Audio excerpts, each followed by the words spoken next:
Hello everybody, it is so good to see you today. Today, we're going on a little exploration into the potential of the Z mount. And it is one mount to rule them all.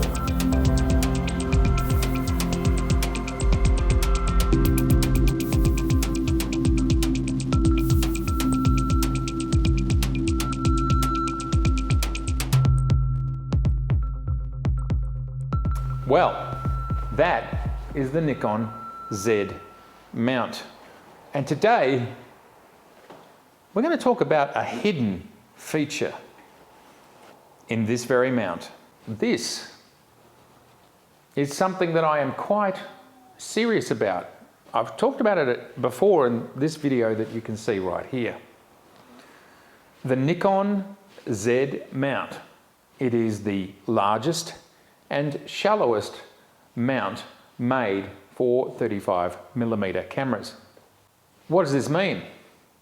Well, it means a lot of different things, but today I want to touch on something that I talked about in this video here as well, which is this mount could have not only a 35mm sensor in it, but I believe we can go beyond 35mm. I believe that we can perhaps get a sensor the same size as the GFX 100.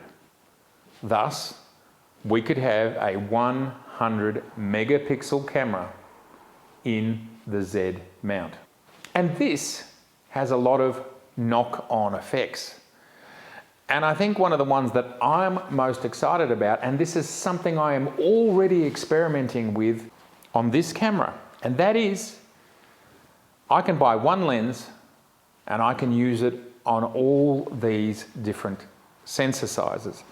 So imagine if Nikon made a lens which covered both a sensor the size of the GFX 100, the 35mm and the crop sensor.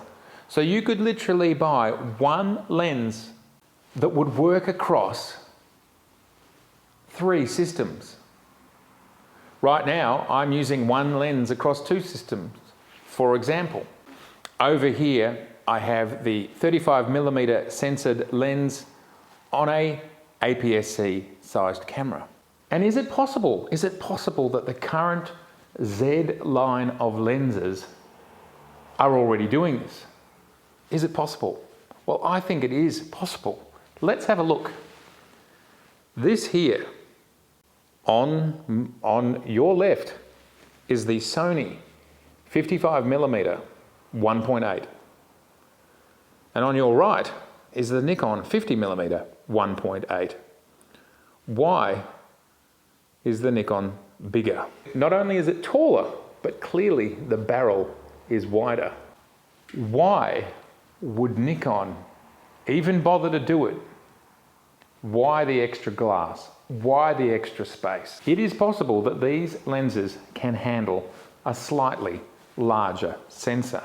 I certainly believe the mount can handle a slightly larger sensor. Okay, I'm going to start by showing what the Sony E-mount looks like and how I will conject that we can squeeze the GFX 100 style sensor into the Z mount in a similar fashion. See how here in the corners the 35mm sensor just disappears slightly in these corners behind the mount. That's the E-mount. It's a successful 35mm mount. Awesome. All right, let's pop on here the Z mount. There's the Z, slightly bigger.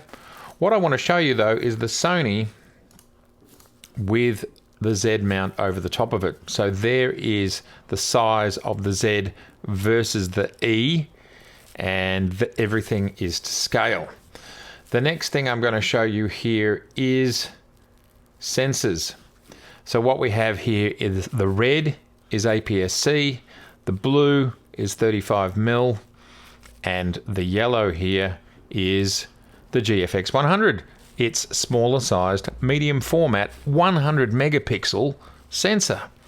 And what we can see here is it's on this corner, nothing. this corner very slightly behind, this corner basically nothing, and this corner a bit more behind. This is giving us a very, very clear picture that it's extremely similar to what's going on with the Sony. There's the Sony again, right? The Sony falling behind its mount. And then here is what the Nikon Z would look like. Let's pop the Nikon Z in there. There's the Nikon Z, its body, its mount, everything to scale, as we can see. And we'll just get rid of these other sensor sizes.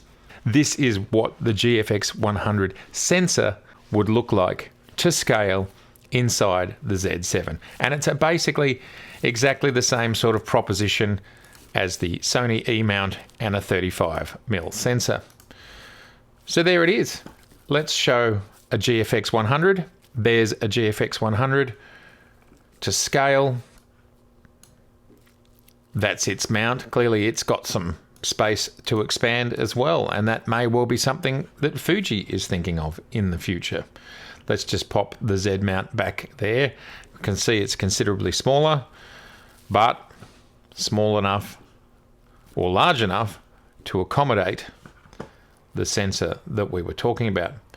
And then finally, we can see the GFX 100 to scale side by side with the Sony Z and the potential of putting this GFX 100 style 100 megapixel sensor within that mount, going on the same logic and the same approach that Sony has used with the E mount. I just wanted to show via the Photoshop guides how all the sensors line up and how everything is to scale. So let's turn those guides on. The inner rectangle here delineates 35mm across the cameras, and the outer rectangle here delineates the GFX 100. So let's just put the Nikon Z mount over the top. There it is. And let's put the Z7. And so we can see its usable area right here. This is the usable 35mm sensor area of the Z7. And then we're going to pop in the GFX 100 sensor to scale. There it is there. And we'll pop the GFX 100 over the top of that. And you can see everything is still fitting as is. So that just gives us a really realistic sense of how that GFX 100 sensor may well fit inside a Z7. Very exciting. I do believe it's possible, and I do wonder whether the glass we already have will work with a sensor this size. And if so, that'd blow my mind. If this is even true, that the Z lenses are slightly larger and they are larger enough to accommodate, say, a GFX 100 style sensor, this makes for a very interesting and very exciting future for Nikon and for the Z. And it also then completely changes the conversation as to what the usefulness and affordability and meaning might be for someone considering the Z mount. Imagine you say to someone, you can buy a Z50 for $1,000 and start collecting a few lenses, but in a year or two, those very same lenses that you're investing in can work on a medium format body.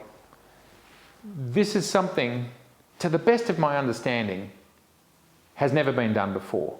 Having a native lens for APS-C and having a native lens for medium format. If Nikon has done this, it would be an absolute magic trick. And I believe if the physics tell us the truth, it's going to be something very, very close, if not capable of something the GFX 100 can do.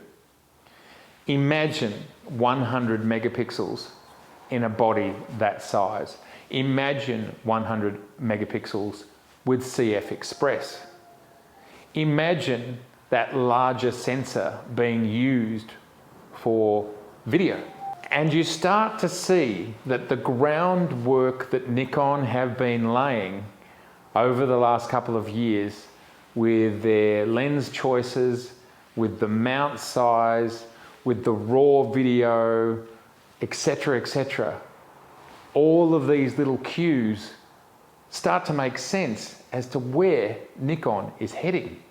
I think this is a really interesting and exciting possibility, that the Z mount continues to be far more than what we can see today. Now, I am not an engineer, I am not a technician, I am a photographer and a publisher. There is probably a great deal of technical wizardry required for this to happen. And if there is anything that anybody knows about whether this is or is not possible, I'd love to hear it. I'm not here saying this is happening. I'm here saying there is a possibility. There's certainly plenty of space in there. And if we can see what Sony have done with their very tight mount around a 35mm frame, then it goes without saying that Nikon could put a larger sensor inside their mount, thus making it equally tight, and get a camera. That's just logic. Please, you tell me the reasons why that's not possible. But for me, it looks like it's possible. And if this glass we have today is not a small, medium format glass, and I do think it's possible, obviously Nikon could very easily make slightly larger lenses. What if the Noct, for example, the enormous new Noct, is actually one of these lenses, which is already built for it? I think over the next couple of years we might get some news that blows all of our minds. I certainly think the possibility is there, and perhaps the saddest part of this story might be that the camera industry gets so crunched, not only by the world being a tough place for cameras now, but the world is a tough place for everything now. That would be the saddest thing that could happen, is that this possible eventuality never sees the day of light because there's not enough momentum in the industry. But if I could buy my GFX 100, my Z7 and my Z50 all in one camera system, and Nikon can get the focus to the point where all those people who need to track a bird moving at 100 kilometers an hour towards them in flight are happy. I'm already happy with focus, but those people too. If they can put all of that into one mount and one system, this is one mount to rule them all. Thank you so much for being here and letting me theorize on my little opinion piece around this mount. If you like what you see, I'd love to have you back. Please subscribe, please share, please like. And if you'd like to see over 200 episodes right now, just click on the Megapixels photography down there. It's been so good. All right, I look forward to hearing from you. Please tell me what you think about this not so mad idea. See ya.